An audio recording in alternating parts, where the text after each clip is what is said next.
Dios les bendiga, hermanos. Mi nombre es Pablo Hernández. Y yo soy Ale López y ya va a empezar el culto. ¿Ya viste la hora que es? Ya sabes que hay mucho tráfico. Ya sé, ya llevo todo. No, espérame, me falta la Biblia. Ay, como siempre. Pues apurémonos porque ya va a empezar el culto. Dios les bendiga, amados hermanos. En esta ocasión vamos a continuar con lo prometido y que es deuda, el progreso del peregrino. Hermana Ale, Dios te bendiga. Dios te bendiga, hermano Pablo. En el episodio pasado nos quedamos en que Cristiano se encontró de noche subiendo un camino cuesta arriba y había visto a dos personajes que habían regresado temerosos. ¿Por qué pasó, hermana Ale? Estos dos personajes eran desconfiado y temeroso y habían regresado porque en su camino se habían encontrado a unos leones.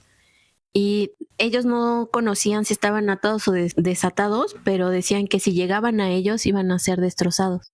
Sin embargo, Cristiano, aún temeroso, sigue este camino. Y hay que recordar que tuvo que regresar porque se le olvidó el rollo que se le había dicho, cuida de él. Entonces, por este descuido, él tuvo que regresar. Ahora, por eso, precisamente, viene recorriendo la subida de noche. Y entonces continúa en el capítulo 8. Y dice, ahora vi en mi sueño que Cristiano se apresuró hacia el palacio para ver si acaso podía hospedarse allí, mas a poco andar entró en un pasadizo angosto que distaba a unos 100 metros del palacio y mirando atentamente divisó 2 leones en el camino. Que esto es lo que hizo huir a los otros personajes. Pero espera un poco, porque antes de llegar a ese punto, hay algo que menciona el libro, que es que Cristiano empieza a temblar. O sea, él iba consciente ya de que se iba a enfrentar a una prueba y empieza a temblar. Y Vigilante, viendo que en Cristiano había una pequeña duda de si regresar o seguir avanzando, le grita, tan poca es tu fuerza, y le sigue diciendo, no temas a los leones, y ahí le revela la condición en la que estaban los leones, y dice, no temas porque los leones están amarrados, están allí como prueba de fe para dejar al descubierto a quienes no la tienen. Avanza por el centro del camino y no te harán daño. Y ese es el paso de fe que muchas personas en el camino no alcanzan a dar. Porque si bien es cierto, el camino del cristiano no está exento de pruebas de algún sufrimiento o de preocupaciones, no menos cierto es que la fe en Dios hace superar cualquiera de ellas. Pudiéramos preguntarnos aquí, ¿qué son esos leones que están atados? ¿Qué son esos leones o esa prueba de fe que nosotros pasamos? Personalmente creo que pudiera ser cualquier cosa. El temor, la maldad. Es que yo creo que puede ser alguna de tu debilidad ya sometida a Cristo. Porque el león por sí mismo, lo mencionaban estos dos personajes, si se acercaban a ellos, los iban a despedazar. O sea, es algo que puede despedazarte en un segundo. Sin embargo, ya está atado. Pero hay que preguntarnos por quiénes son atados. Bien lo mencionas, puede ser cualquier cosa, pero algo que también nos puede herir de manera tan profunda que nos puede destruir. Y que si no está atado en el nombre de Cristo Jesús, puede destrozar al cristiano en el instante. El punto quizá importante aquí es de que muchos piensan que estos leones, estas fieras, están libres. Y en el momento en el que den un paso, esas fieras nos van a destrozar, nos van a matar, precisamente. Entonces, ¿cuál es la importancia también del portero? Y lo que dice la palabra de Dios de quién es el portero. Porque Él nos llama y nos da confianza, la confianza de seguir adelante. Debo hacer un pequeño paréntesis aquí. El portero en esta ocasión no es el Señor Jesús en el libro, pero es una referencia bíblica que dice, yo soy la puerta, el que por mí entrare hallará pastos. Todo aquel que no entre por mí es salteador. Entonces, es una referencia nada más. Pero qué importante, o la importancia de que nosotros escuchemos al portero. Sí. Y sigue el relato de Bunyan, mencionando que Cristiano continúa, aunque temblaba de miedo, él le hacía caso a las indicaciones del portero y oyó rugir a los leones, pasó temblando por medio de ellos, pero los leones no le hicieron daño. Logró llegar a la puerta y le preguntó al portero que de quién era esa casa y si él se podía alojar en ella. Entonces el portero le responde: ese castillo, ese lugar, había sido construido por el Señor de la colina para el alivio y seguridad de los peregrinos. También el portero le pregunta de dónde eran y a dónde iba. Y le relata nuevamente lo que él ha vivido. Viene de la ciudad de destrucción y va al monte de Sión. Pero, como se puso el ocaso, entonces él deseaba descansar. Sí, y aquí, en este punto, nos revela cómo se llamaba antes Cristiano. Algo que veníamos relatando desde el episodio, desde hace... que Cristiano, porque le pregunta el portero, ¿cómo te llamas? O sea, le empieza a cuestionar quién era él. Entonces le responde Cristiano: ahora me llamo Cristiano, pero al principio me llamaba Sin Gracia. Exactamente.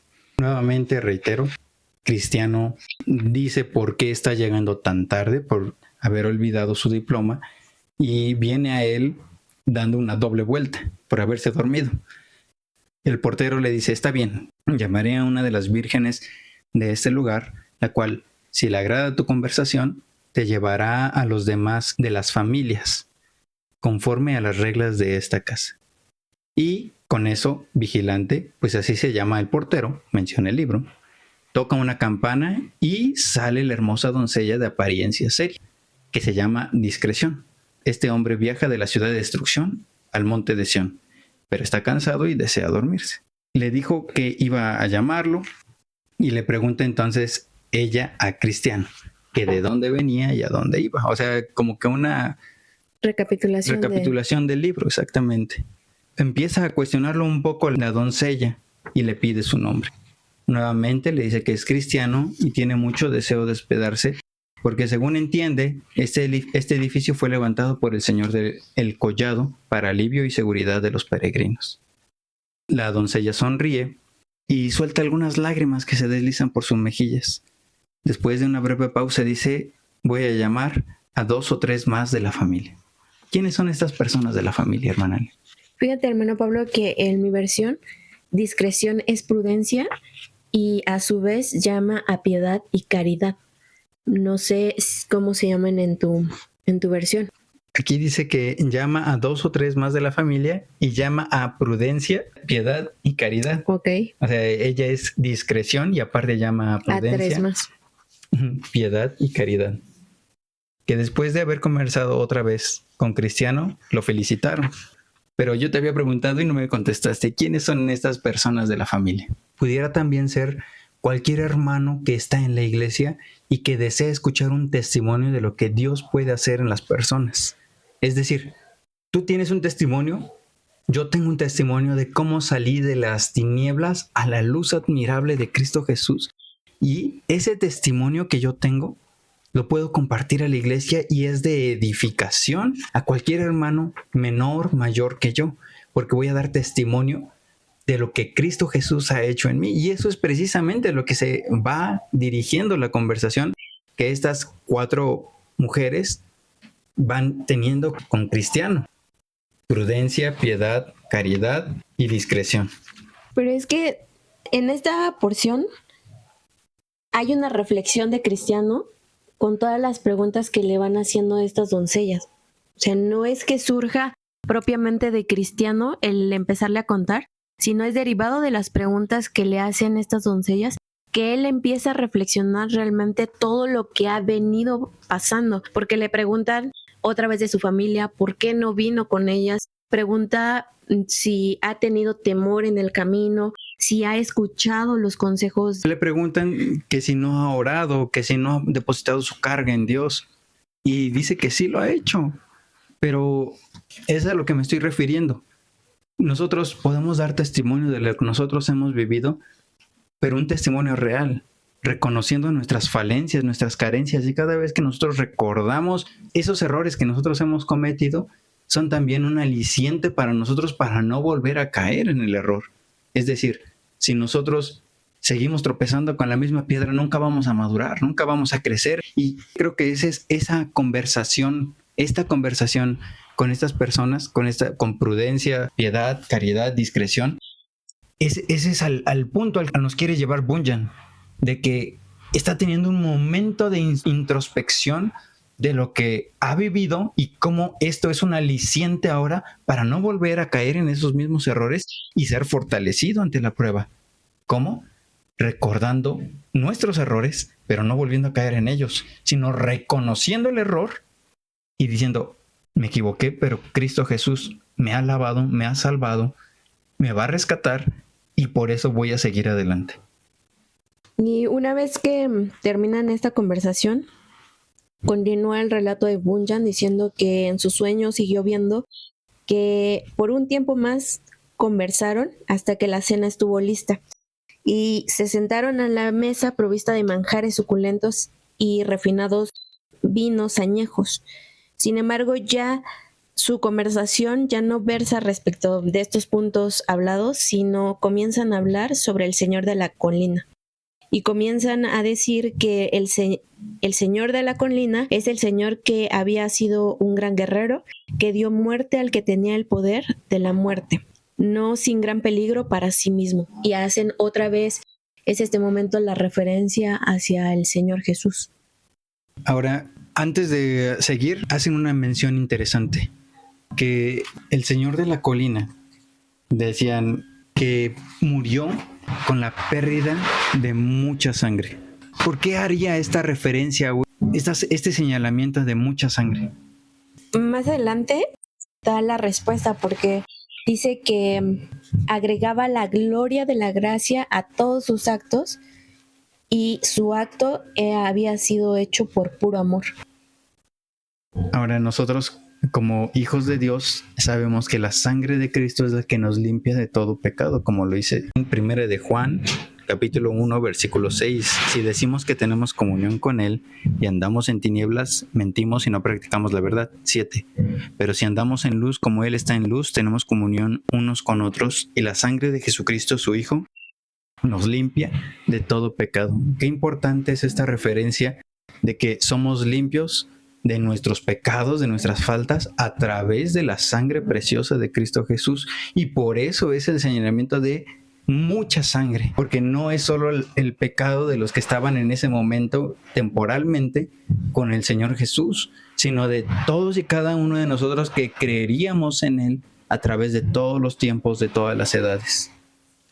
Sí, y sigue haciendo referencia al Señor Jesús en este libro, de por qué hasta este momento no se han encontrado propiamente con el Señor del monte o con el dueño del palacio, porque después de haber muerto, después de que se encontró con muchos de sus seguidores, afirman que habiéndose despojado de su gloria, le oyeron afirmar que no quería morar solo en el monte de Sión, es decir, donde en este momento se encontraba Cristiano, sino que quería ir más allá para que hubiera muchos peregrinos, aunque fueran mendigos de nacimiento, que le anunciaran, que contaran acerca de él. Después de este momento de platicar, de esta conversación, que fue hasta muy noche, menciona el libro, después de haberse encomendado a la protección del Señor, se retiraron a descansar y llevaron al peregrino, es decir, a Cristiano, a una grande pieza en el piso alto, que tenía una cámara. Era paz. Allí durmió Cristiano hasta rayar el alba, y cuando despertó empezó a cantar diciendo: ¿En dónde estoy ahora? Cuán grande es el amor y cuidado de mi Salvador, que ha provisto todo para los peregrinos a quienes Él ha perdonado. Y ya cuando todos se habían levantado del sueño de aquella noche, intercambiando saludos, le dijeron a Cristiano que no lo iban a dejar ir hasta que le hubiesen enseñado las cosas raras de aquella casa. Lo primero que le enseñaron, lo llevaron al estudio donde le mostraron los registros de mayor antigüedad. Y entre ellos está la genealogía del Señor del Collado, que prueba que es hijo del anciano de días y que su descendencia es eterna. También tenían un historial detallado de todos sus actos, una lista con los nombres de los cientos de hombres que le servían y a quienes él había concedido moradas eternas. Luego le leyeron las hazañas famosas de algunos de sus siervos, cómo habían sido subyugados reinos, obrado justicia, alcanzado promesas, tapado las bocas de los leones, apagando fuegos impetuosos y evitando el filo de cuchillo, de espada, convalecido de enfermedades, y cómo habían sido fuertes en batallas y trastornado los campos de enemigos extraños. Después leyeron actas donde se mostraban la disposición de su Señor a recibir a cualquiera, incluso a quien lo hubiera ofendido en el pasado. Cristiano vio todas estas cosas junto con profecías atestiguadas y predicciones que seguramente ocurrirían para confusión de los incrédulos y consuelo de los peregrinos, fieles en su camino hacia la tierra mejor.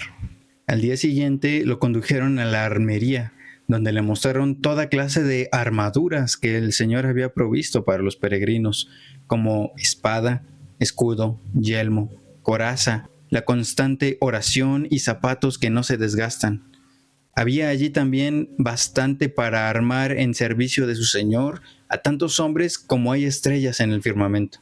También le mostraron algunos de los instrumentos con los que sus antiguos siervos habían realizado grandes hazañas: la vara de Moisés, el martillo y el clavo con que Jael mató a Sísara, los cántaros, las trompetas y las lámparas con que Gedeón hizo huir a los ejércitos de Madián, la aguijada del buey con que Samgar mató a 600 extranjeros, la quijada con la que Sansón destruyó a todo un ejército de filisteos, la honda y la piedra con que el joven David derribó al poderoso gigante Goliat.